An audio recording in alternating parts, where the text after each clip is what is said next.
우리나라에서 마지막까지 비둘기호 열차가 다녔던 구간, 총 길이 45.9km이지만 일부 구간은 여객 열차로는 갈 수 없는 구간, 또 특정일에만 열차를 볼 수 있는 구간, 바로 정선선입니다. 정선선과 이곳 정선선으로 향하는 유일한 열차 정선 아리랑 열차를 소개해 보도록 하겠습니다.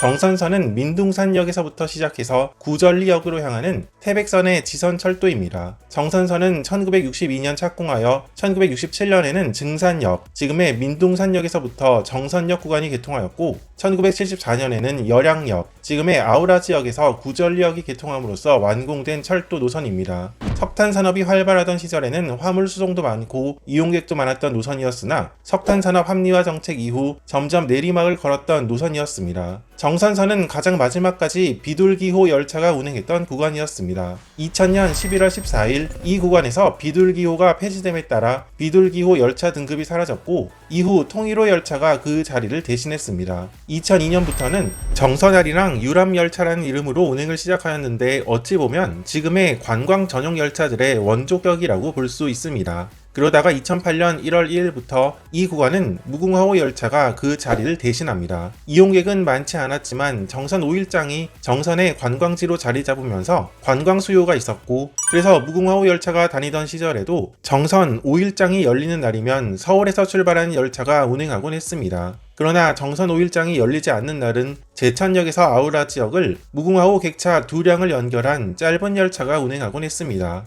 이렇게 2008년부터 약 7년 정도 기간 동안 정선선에는 무궁화호 열차가 운행하였으나 2015년부터 이 구간에는 조금 색다른 관광 열차가 투입하여 운행하고 있으니 바로 이것이 오늘 소개하는 정선아리랑 열차입니다. 정선 아리랑 열차는 2015년 1월 22일부터 청량리역에서 아우라지역 구간에 운행을 시작하였습니다. 백두대간 협곡열차, 남도해양열차와 같이 관광열차 콘셉트로 운행하고 있는데 등급은 새마을호 특실 등급으로 운행 중입니다. 또 이 열차는 KTX나 일반 열차처럼 코레일톡이나 레츠코레일 통해서도 예매가 가능합니다. 정선 아리랑 열차는 기관차와 발전차 그리고 객차 4량을 연결하여 운행하고 있습니다. 레일크루즈 해랑으로 운행하는 열차 중 4량을 정선 아리랑 열차로 개조하여 운행하고 있는데 각 객실마다 분위기가 색다른 것이 특징입니다. 다른 열차와는 달리 창문부터 천장까지도 유리창이 있어 개방감이 느껴지는 것이 특징입니다. 정선선 구간은 대부분 구간이 하천과 강을 따라 느리게 달리는 여유로운 구간이 많아 창밖 경치가 특히 아름다운 편입니다. 1호차와 4호차 맨 끝에는 별도의 전망칸이 설치되어 있습니다. 아우라 지역 방향으로 갈 때에는 발전차가 끝에 연결되어 있지만 반대로 청량역 방향으로는 4호차 맨 끝으로 발전차가 연결되어 있지 않아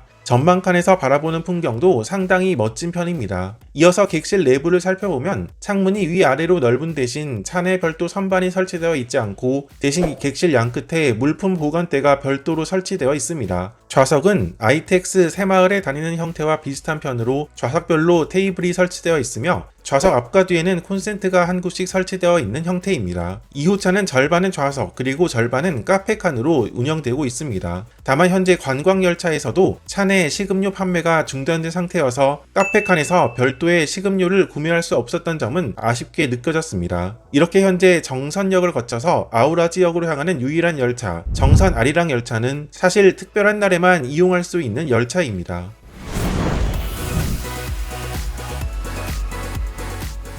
정선 아리랑 열차는 청량리역에서 아우라지역을 하루 왕복 1회 운행하며 청량리역에서 민둥산역까지는 양평, 원주, 제천, 영월, 예미역에만 정차합니다. 민둥산역에서 아우라지역 구간이 정선선에 해당하는 구간인데 이 구간에서 가장 이용객이 많은 정선역 그리고 시종착역인 아우라지역 외에 중간 간이역인 벼러곡, 선평 그리고 나전역에도 정차하고 있습니다. 아침 8시 30분에 청량리역에서 출발하고 아우라지역에서는 오후 5시 53분에 출발합니다. 정선 아리랑 열차는 운행하는 날이 정해져 있습니다. 토요일과 일요일, 주말에는 기본적으로 운행하지만 그 외에는 숫자가 2 그리고 7로 끝나는 날에만 운행합니다. 바로 이날이 정선 아리랑 시장, 즉 정선 5일장이 열리는 날이고 이날에 맞춰서만 정선 아리랑 열차가 운행하는 것입니다. 이렇게 정선선에는 현재 새마을호 등급의 열차가 운행하고 있지만 아직도 몇십 년 전 모습 그대로를 유지하는 풍경이 있는데 정선선에서만 볼 수 있는 모습은 무엇인지 이어서 소개해 보도록 하겠습니다.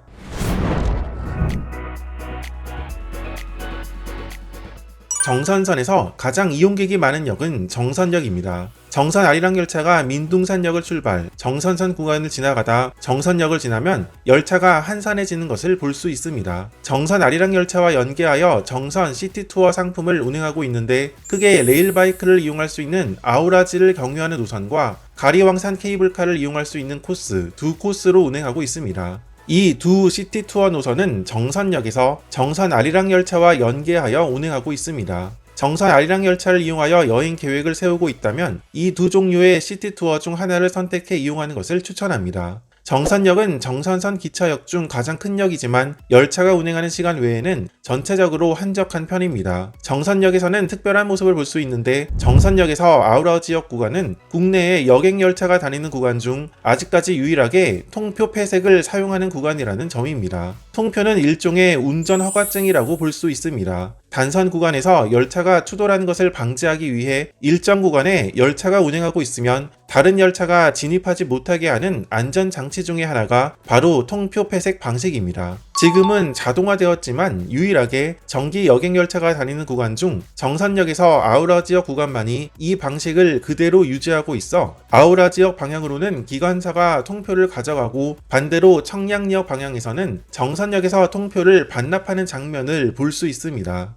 정선 아리랑 열차를 타고 갈 수 있는 정선선의 마지막 역은 아우라지 역입니다. 원래 이 역은 열양역이었으나 2000년 아우라지 역으로 변경한 것입니다. 정선선은 전철화가 되어 있지 않아 디젤 기관차가 들어갑니다. 보통 흔히 보이는 이 디젤 기관차는 운전실이 한쪽에만 있습니다. 그래서 반대로 운행하려면 기관차 방향을 반대로 돌려야 하는데 아우라 지역에는 이런 설비가 없어 정선 아리랑 열차에는 기관실이 앞뒤에 있는 이런 형태의 디젤 기관차가 연결되어 운행 중입니다. 2014년부터 도입된 이 기관차는 보통 화물 열차에 연결하여 운행하는데 여객 열차에 연결하여 운행하는 모습은 오직 이곳 정선 아리랑 열차에서만 볼 수 있습니다. 사실 정선선의 시종착역은 이곳 아우라 지역이 아닌 여기서 7.2km를 더 가서 있는 구절리역입니다. 2002년 태풍 루사로 인해 약 1년 반 동안 영업을 하지 못했던 구간인데 2004년 2월 다시 운영을 시작하고 얼마 되지 않은 2004년 9월 영업을 중단한 역입니다. 대신 이 구간을 관광 자원으로 활용하여 아우라 지역에서 구절리역 구간에 레일바이크를 운행하고 있습니다. 정선선에는 이 외에도 벼러곡, 선평, 나전역이라는 간이역이 있습니다. 무궁화호 열차가 운행하던 시절인 2011년 모두 여객 취급을 중단하였으나 2015년 정선 아리랑 열차가 운행을 시작하게 되면서 다시 여객 취급을 재개하였다는 공통점이 있습니다. 벼러곡, 선평역은 지금도 오래전 간이역의 모습을 그대로 간직하고 있지만 나전역 대합실은 나전역 카페로 운행하고 있어서 다른 두 역과는 다르게 사람들이 많이 오가는 모습을 볼 수 있습니다. 이렇게 정선선으로 향하는 정선 아리랑 열차는 코레일에서 운영하는 관광 열차 중의 한 종류입니다. 기존 무궁화호 등 다른 열차로 운행하던 객실을 개조하여 각 지역 특색에 맞는 관광 열차로 운영하고 있는 것입니다. 그러나 정선 아리랑 열차를 포함한 일부 열차, 기존 무궁화호 객차를 개조해 만든 열차의 경우 객차 수명이 얼마 남지 않아 몇 년이 지나면 더 이상 운행을 할 수 없는 상황이 생길 수도 있습니다. 새롭게 열차를 만들지 않는 이상 이런 특색 있는 열차들이 사라질 수 있다는 점에서 아쉬움이 드는 부분이라고 볼 수 있겠습니다.